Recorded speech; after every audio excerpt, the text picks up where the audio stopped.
Good morning students. पिछले class में हम लोग मैट्रिक्स के बारे में समझे थे।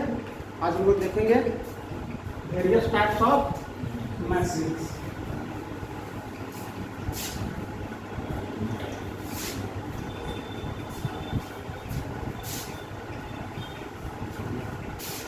पहला हम जानते हैं इसका रो मैट्रिक्स। देखिए आप लोग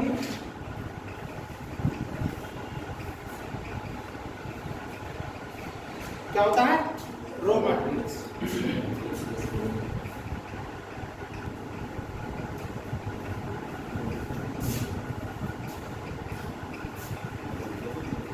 हो गया।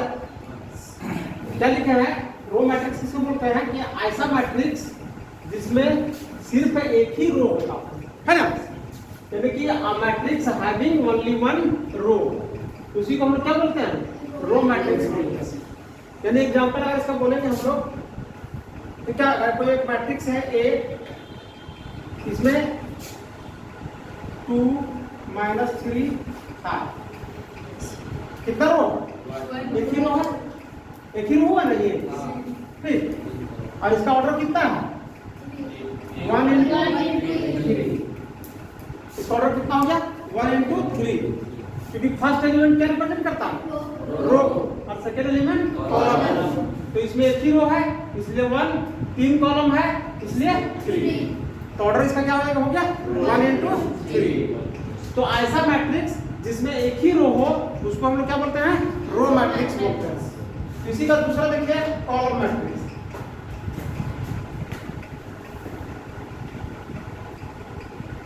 इसमें क्या होता है कि ऐसा मैट्रिक्स बताइए आप लोग having only one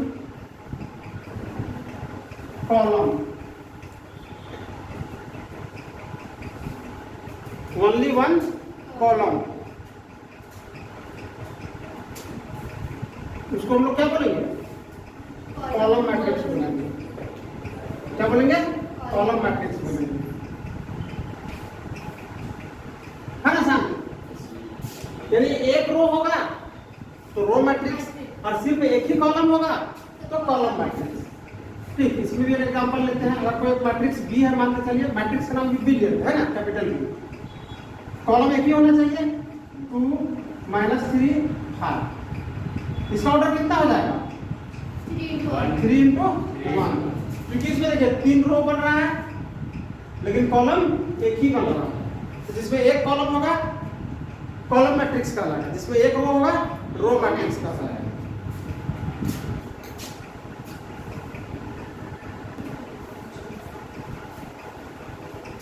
third number आपका क्या हो गया जीरो मैट्रिक्स या फिर नल मैट्रिक्स। किसको बोलेंगे ऐसा मैट्रिक्स जिसमें सारा एलिमेंट, यानी कि एक मैट्रिक्स का प्रत्येक एलिमेंट क्या होना चाहिए जीरो होना चाहिए।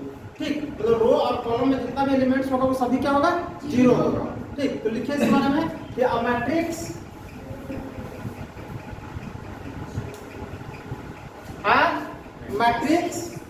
each of whose element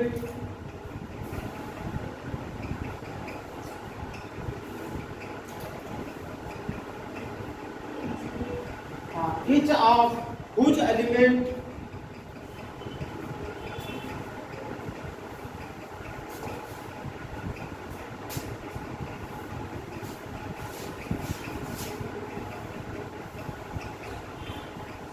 each of whose element is 0 is called zero या फिर नल मैट्रिक्स। जीरो मैट्रिक्स या फिर उसको क्या बोलते हैं हम लोग नल मैट्रिक्स। एक एग्जांपल ले लेते हैं हम लोग।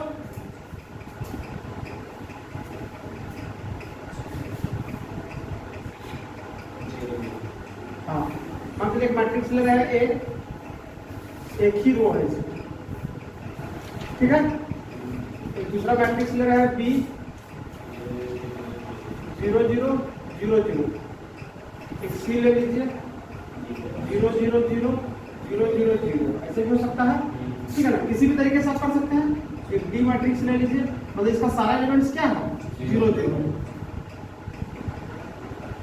है ना। ये रो मैट्रिक्स हो जाएगा, ये कॉलम मैट्रिक्स हो जाएगा। इसका ऑर्डर कितना है 1 into 2, इसका ऑर्डर कितना है 2 into 2, इसका ऑर्डर कितना है, इसका ऑर्डर 3 into 1।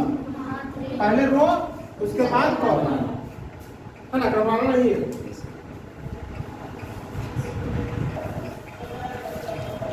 फोर्थ नंबर का आपका आ गया स्क्वायर मैट्रिक्स।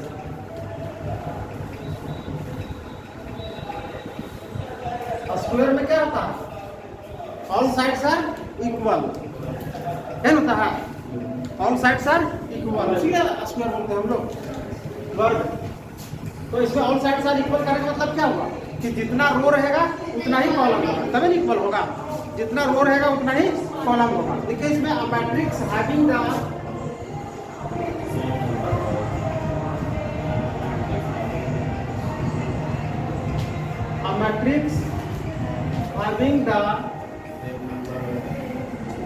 same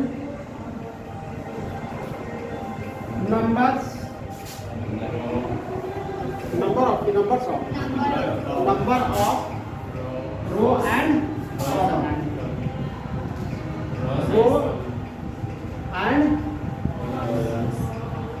columns।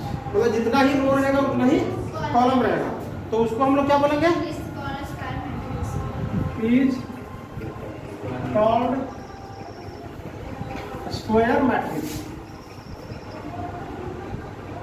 इसको हम लोग क्या बोलेंगे, स्क्वायर मैट्रिक्स बोलेंगे।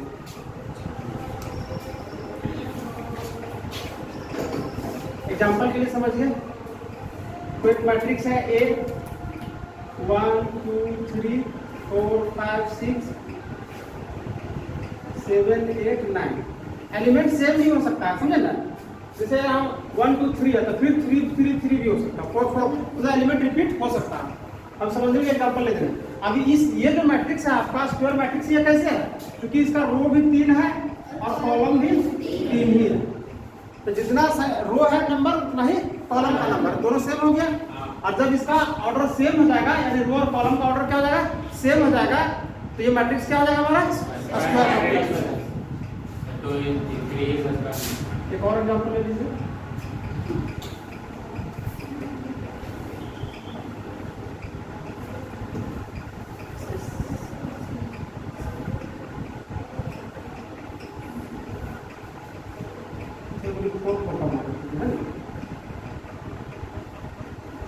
टू का भी बन सकता है।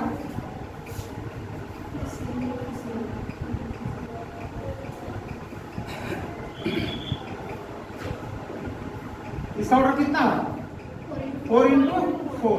क्यों, क्योंकि इसमें 4 रो है और 4 कॉलम भी है, तो ऑर्डर सेम हो गया।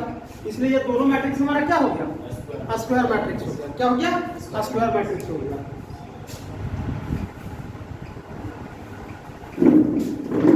फाइव नंबर में आपका diagonal matrix.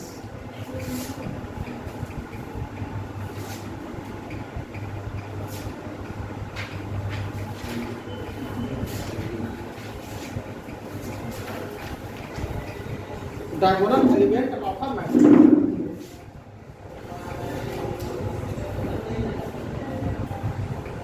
Diagonal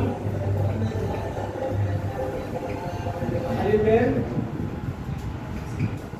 of a matrix.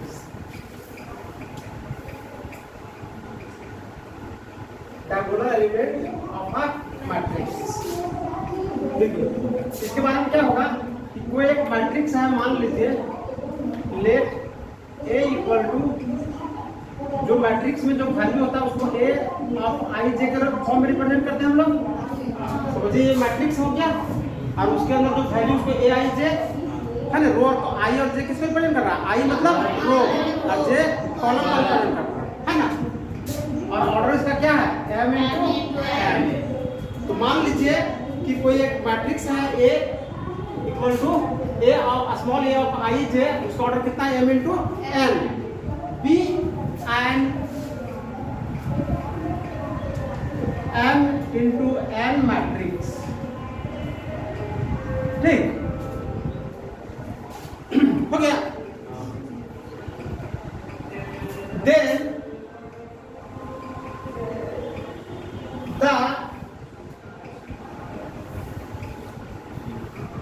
Elements of ए आई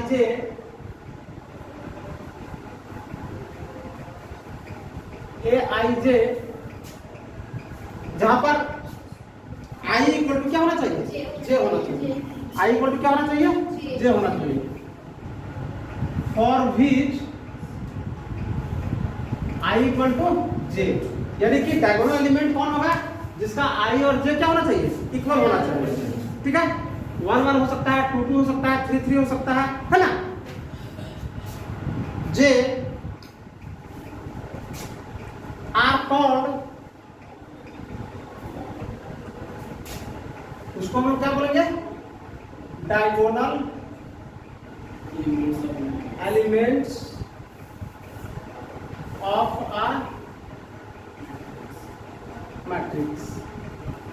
ठीक है, अब इसका एक एग्जांपल हम लिखते हैं।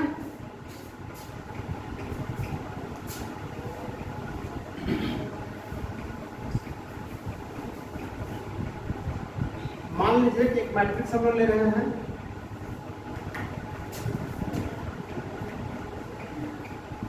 वन 2 3 4 5 -6 7 8 9 10 11 -12।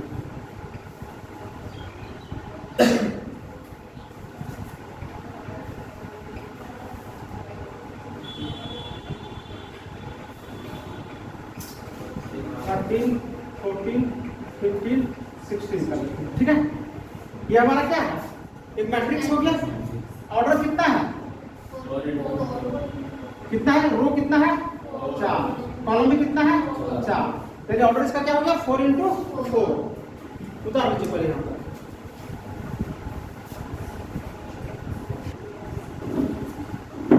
ठीक है, इसको समझिए, diagonal elements of a matrix किसको बोलते हैं। कोई एक मैट्रिक्स है ए, ये वाला मान लीजिए, है ना, equal to A of I J, matrix के अंदर बंद है, ये मैट्रिक्स के अंदर बंद है। ए आई जो में कौन सा वैल्यू, ये सभी वैल्यू है हमारा, ये सभी वैल्यू है ना, तो उसका ऑर्डर कितना है m × n, तो यहाँ पर ऑर्डर कितना है 4 × 4।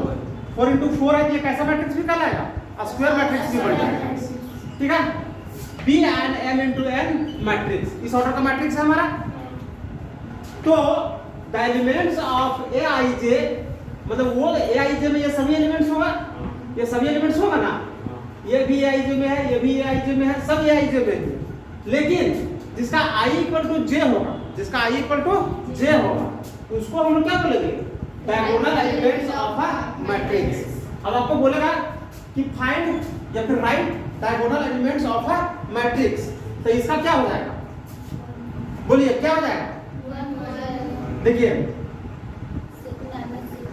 ये आई रो को रिप्रेजेंट कर रहा है, रो की संख्या 1 2 3 4, और ये जे किसको रिप्रेजेंट कर रहा है, कॉलम को, है ना, कॉलम की संख्या 1 2 3 4। समझा रहा बात को। अब देखिए रो को और कॉलम को मिलाइए, तो i इक्वल टू अगर 1 लेंगे तो j का भी मान 1 हो जाएगा, तो 1 1 में कौन होगा, यहाँ आ जाएगा, यानी डायगोनल एलिमेंट्स कौन हो जाएगा हमारा, डायगोनल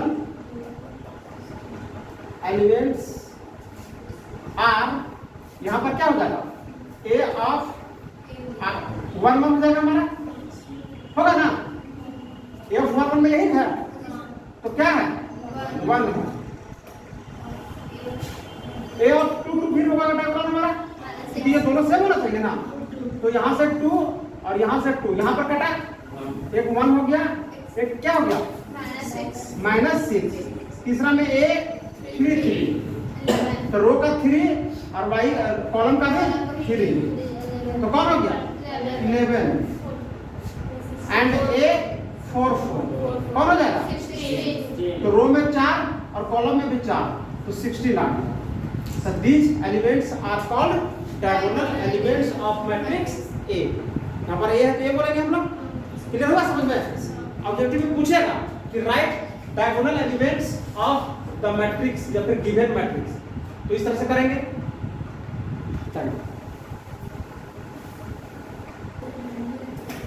अब देखिए ये था आपका, देखिए डिफरेंस क्या समझ यहाँ पर, diagonal elements of a matrix. अभी नेक्स्ट पढ़ेंगे सिर्फ हम लोग डायगोनल मैट्रिक्स।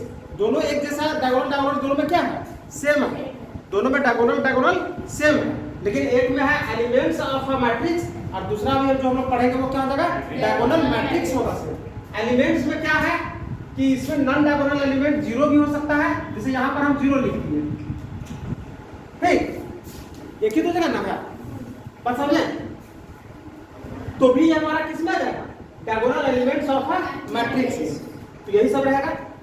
लेकिन नॉन डायगोनल में क्या होगा कि जितना भी डायगोनल एलिमेंट है उसको छोड़ के बाकी बात ये सब क्या हो जाएगा, जीरो हो जाएगा। तो जब नॉन डायगोनल एलिमेंट्स किसी मैट्रिक्स का अगर जीरो होता हो, ठीक, तो वो मैट्रिक्स कैसा होता है, डायगोनल मैट्रिक्स होता है। Zero zero zero zero zero zero, है ना, समझ रहे बात को। अब देखिए उसमें क्या था कि कोई एक दो एलिमेंट जीरो था, इसमें क्या है, डायगोनल को छोड़ करके सारा जीरो, तो डायगोनल को छोड़ करके अगर सारा जीरो होता है तो इसको हम लोग बोलते हैं नॉन डायगोनल, मतलब ये डायगोनल में नहीं आता है, ये भी डायगोनल में आपका नहीं आता, डायगोनल में या तो ये आएगा या फिर ये आएगा, समझे। तो कोई एक ही साइड से हम लोग लेंगे, कोई एक ही साइड से लेंगे हम लोग, समझ आया बात को। चलिए लिखिए थोड़ा सा इसके बारे में बेटा, 6 नंबर डायगोनल मैट्रिक्स।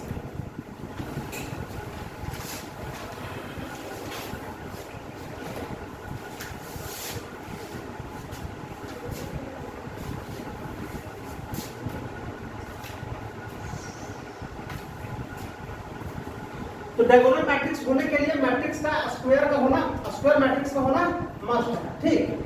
कोई मैट्रिक्स अगर डायगोनल मैट्रिक्स तभी कहलाएगा जब वो मैट्रिक्स कैसा रहेगा, स्क्वायर मैट्रिक्स होगा। तो इसका डेफिनेशन क्या हो जाएगा, डायगोनल मैट्रिक्स में a square matrix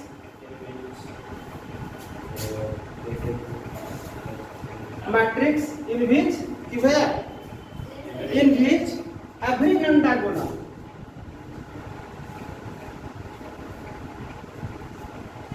every diagonal in which every non-diagonal element is zero.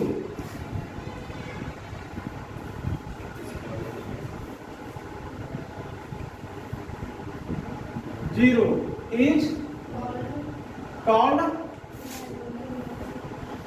diagonal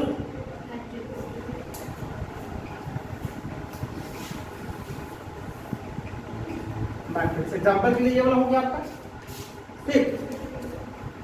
देखिए 4 रो 4 कॉलम है तो स्क्वायर मैट्रिक्स हो गया, है ना। अब जितना भी डायगोनल एलिमेंट है उसको छोड़ के बाकी बात सब क्या हो गया, नॉन डायगोनल हो गया, वो सब क्या है, जीरो है। ये किसका एग्जांपल हो गया, डायगोनल मैट्रिक्स का। और इसके पहले वाला diagonal elements of matrix. Clear है, ठीक।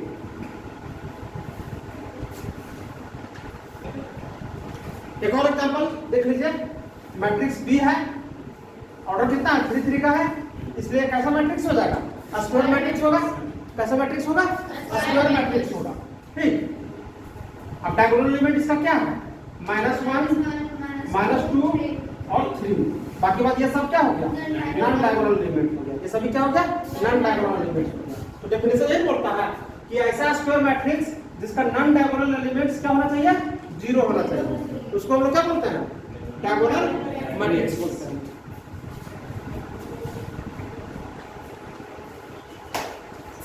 ये डायगोनल मैट्रिक्स हो गया। नेक्स्ट है आपका scalar matrix.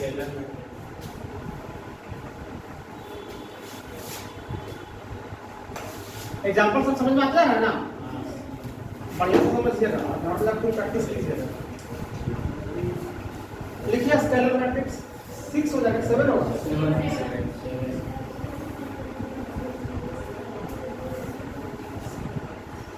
Scalar matrix.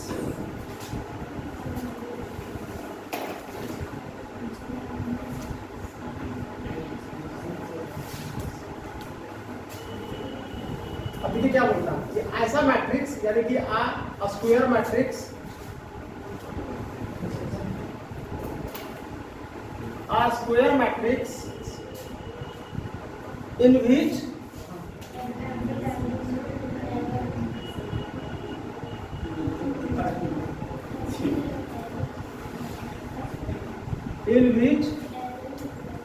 every non-diagonal element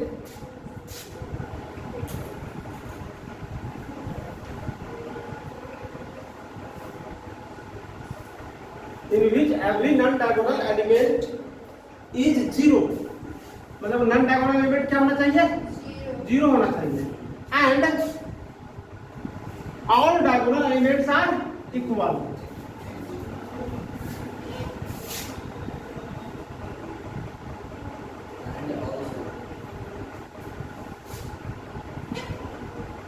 all diagonal elements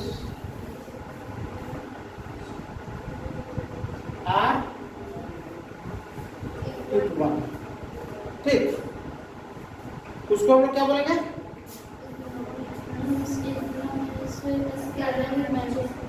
is known as the called a scalar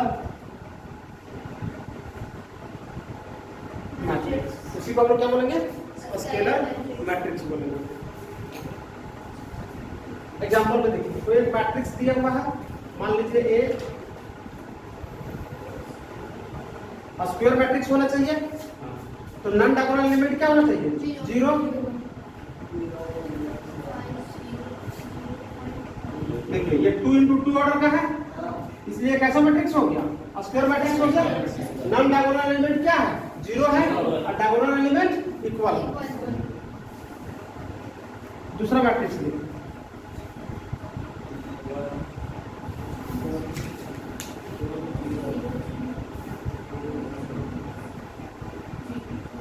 देखिए कैसा मैट्रिक्स है, 3 into 3 का,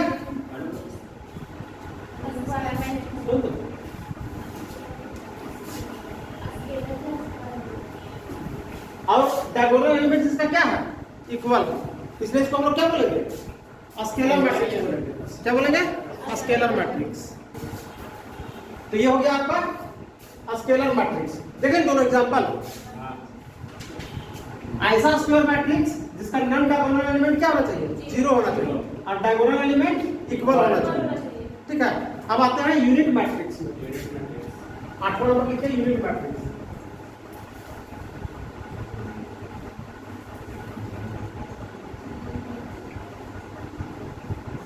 यूनिट मैट्रिक्स यानी ऐसा स्क्वायर मैट्रिक्स जिसमें एवरी नॉन डायगोनल एलिमेंट्स क्या होगा, जीरो होगा, and all diagonal elements is क्या होगा, 1 होगा।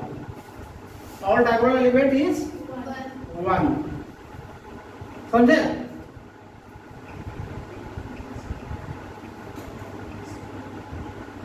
इज कॉल्ड, उसको हम लोग क्या बोलेंगे, यूनिट मैट्रिक्स बोलेंगे। उसको क्या बोलेंगे हम लोग, यूनिट मैट्रिक्स बोलेंगे। यानी देखिए ये जो यहाँ जो 5 है ना, यहाँ पर क्या हो जाएगा, 1 1 होगा। यहाँ जो आपका 2 2 दिख रहा है, यहाँ भी क्या हो जाएगा, 1 1 1 होगा, समझे। अब हम लोग कह सकते हैं कि जो यूनिट मैट्रिक्स होता है उसको हम लोग स्केलर मैट्रिक्स बोल सकते हैं। क्योंकि यूनिट में यहाँ स्केलर में क्या बोलता है कि जो डायगोनल एलिमेंट होता है वो इक्वल होता है, उसके इसके दर्जे पर हम लोग स्केलर बोल सकते हैं, लेकिन स्केलर को यूनिट नहीं बोल सकते। समझे ना, बात समझ रहा है। क्योंकि स्केलर में क्या बोलता है कि डायगोनल एलिमेंट्स इक्वल होना चाहिए। ठीक है, तो इसको हम लोग कह सकते हैं, ठीक है ना। क्योंकि स्केलर क्या होता है, इक्वल होता है डायगोनल एलिमेंट, तो ये भी इक्वल है, लेकिन ये है कैसा, यूनिट मैट्रिक्स। ये है कैसा मैट्रिक्स, यूनिट मैट्रिक्स। यूनिट यानी उसका डायगोनल एलिमेंट क्या होना चाहिए, 1, और नॉन डायगोनल एलिमेंट क्या होना चाहिए, 0 होना चाहिए। तो जिसका डायगोनल एलिमेंट 1 होगा वो हमारा क्या हो जाएगा, यूनिट हो जाएगा। यूनिट मतलब ऐसे भी इकाई 1 होता है ना, तो वैसे भी याद रखिएगा। बताइए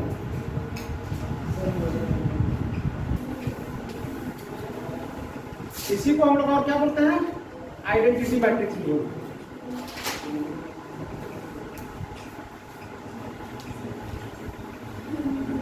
इसी को हम लोग क्या बोलते हैं, आइडेंटिटी मैट्रिक्स बोलते हैं। यानी कि जिसका नॉन डायगोनल एलिमेंट्स 0 होगा, है ना, और डायगोनल एलिमेंट्स 1 होगा, तो उसको हम लोग क्या बोलेंगे, यूनिट मैट्रिक्स बोलेंगे या फिर आइडेंटिटी मैट्रिक्स बोलेंगे। क्या बोलेंगे, यूनिट मैट्रिक्स बोलेंगे या फिर आइडेंटिटी एलिमेंट्स बोलेंगे। समझ आ रहे हैं बात को?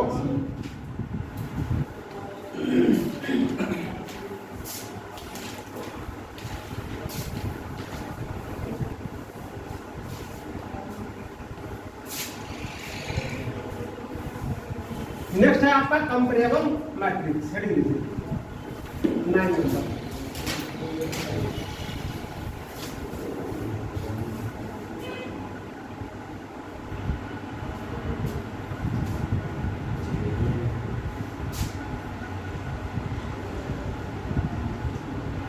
कंपेरेबल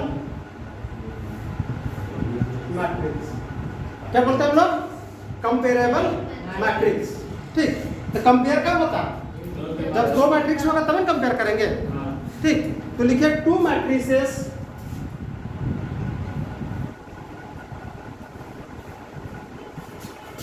एक मैट्रिक्स ए हो गया एंड दूसरा मैट्रिक्स बी हो गया। Two matrices A and B are said to be comparable, said to be are said to be comparable if they are of the same order. If they are of the same order. दो matrix क्या होगा, आपस में comparable होगा। कब comparable होगा, जब दोनों का ऑर्डर क्या होना चाहिए, सेम होना चाहिए। दोनों का ऑर्डर क्या होना चाहिए, सेम होना चाहिए। तो सेम का मतलब क्या हुआ, देन या फिर इसका मतलब हुआ कि they have the same number of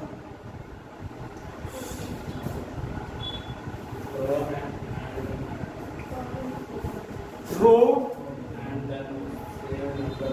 and column. मतलब दोनों का एक मैट्रिक्स का जितना रो रहेगा उतना ही दूसरा मैट्रिक्स का रहेगा, ठीक है ना, जितना कॉलम रहेगा उतना ही दूसरा मैट्रिक्स का रहेगा। ठीक, जैसे एग्जांपल में हम लोग लिखते हैं, मान चलिए एक मैट्रिक्स ए है 1 2 3 0 4 9 6 7 0। ठीक, ऑर्डर कितना है, 3 इंटू 3 है। तो जो दूसरा भी मैट्रिक्स होगा उसका भी ऑर्डर कितना होना चाहिए, 3 इंटू 3 होना चाहिए। लेकिन ये जरूरी नहीं है कि यही सब नंबर हो सकते, कोई दूसरा भी हो सकता है, सेम भी नंबर हो सकता है, ठीक है ना। 2 5 9 0 6 10 0 2 3, ये भी ऑर्डर कितना है, 3 इंटू 3 ऑर्डर।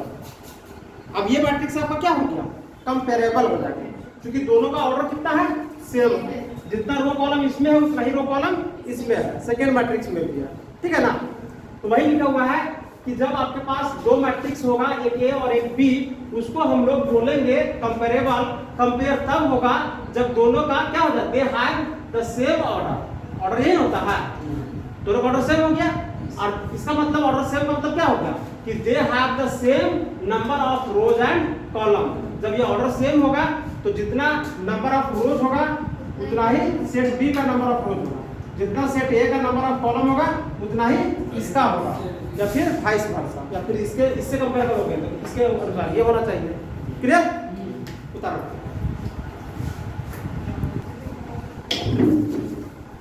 नेक्स्ट आपका इक्वल मैट्रिक्स है ना। इक्वल मैट्रिक्स से आपको क्वेश्चन पूछेगा, ये सब समझने के लिए थ्योरी है।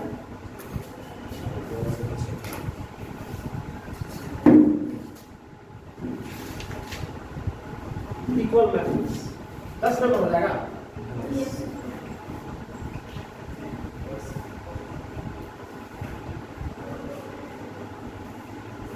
इक्वल मैट्रिक्स लिखिए। Two matrices A and B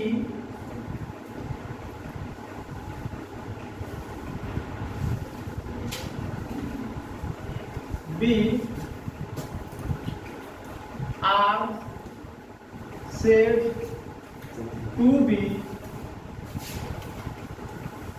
equal. Two matrices A and B are said to be equal. जिसको हम लोग कैसे लिखेंगे? Written as A equal to B. इसको हम लोग क्या लिखेंगे? A equal to B लिखेंगे, ठीक है? If इक्वल कब होगा?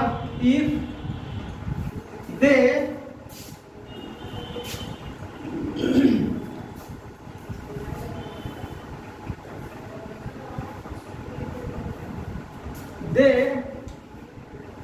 are of the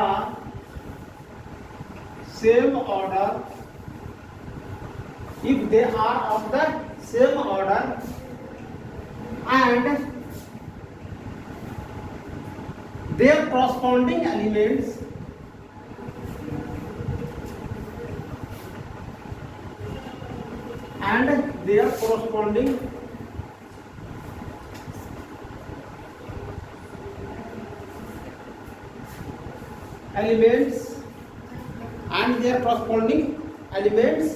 are equal. उसका एलिमेंट्स भी क्या होना चाहिए?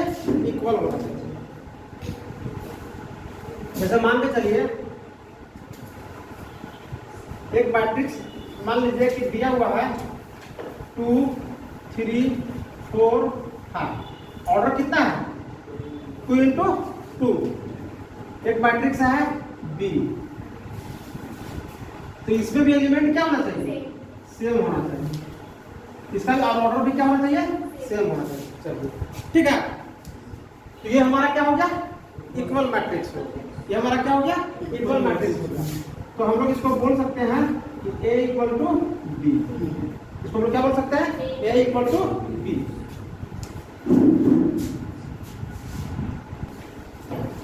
देखिए ये हमारा क्या हो गया?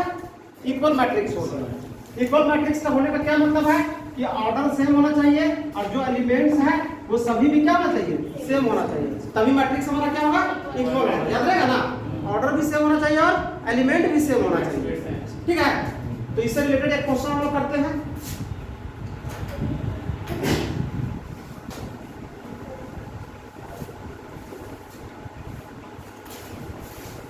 क्वेश्चन लिखे, find the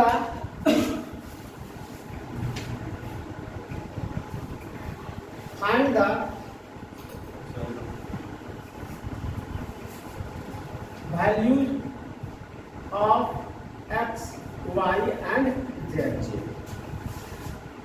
if A and B are equal matrix. आपको मैट्रिक्स A और B क्या दिया हुआ है? इक्वल मैट्रिक्स दिया हुआ है। क्वेश्चन A का मान दिया हुआ है आपका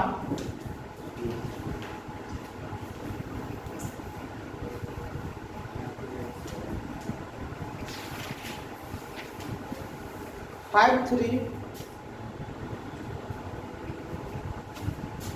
और x 7। एक दूसरा मैट्रिक्स दिया हुआ है आपका B का मान YZ 1 7 YZ 1 7। देख रहे हैं ना क्या होगा इसका? x y z का मान x का 1 होगा, y का 5 होगा, z का 3 है ना। क्योंकि हम लोग पढ़े हैं कि मैट्रिक्स अगर इक्वल होता है तो A इक्वल टू क्या हो जाएगा? B हो जाएगा, क्योंकि ऑर्डर दोनों का क्या है? सेम है। ठीक, z नहीं पढ़िएगा ना, क्लियर है? तो जब इक्वल मैट्रिक्स होता है तो दोनों हमारा क्या होना चाहिए? इक्वल होना चाहिए। यहाँ से भी जाके A और B आपका क्या है? इक्वल मैट्रिक्स है, यानी A इक्वल टू क्या है? B है। इसका मतलब क्या हो जाएगा? 5 3 x 7। ए का मान बराबर क्या होगा YZ17। अब इसको हम लोग क्या करेंगे, कंपेयर कर देंगे। तो देखिए फर्स्ट पोजीशन यहाँ देखिए, फर्स्ट पोजीशन यहाँ देखिए, यहाँ y निकल रहा है, यहाँ 5 निकल रहा है, निकल रहा है ना। तो y का मान कितना आ गया 5। ये एलिमेंट भी तो बराबर होगा तभी इक्वल होगा, समझ रहे बात को। इक्वल कब होता है, ऑर्डर इक्वल होना चाहिए और एलिमेंट भी इक्वल होना चाहिए। तो जब यहाँ 5 है यहाँ भी 5 होना चाहिए, तो y बराबर क्या हो गया 5, समझे। z बराबर क्या हो जाएगा 3, क्योंकि z की पोजीशन पर कितना है 3। x बराबर कितना हो जाएगा 1, x की पोजीशन पर कितना है 1। ये हो गया इसका answer, x y and z का मान। ठीक, और यहीं पर आज का क्लास खत्म करते हैं। ठीक है, वीडियो बन गया, इसमें देखिएगा, अपलोड कर देंगे।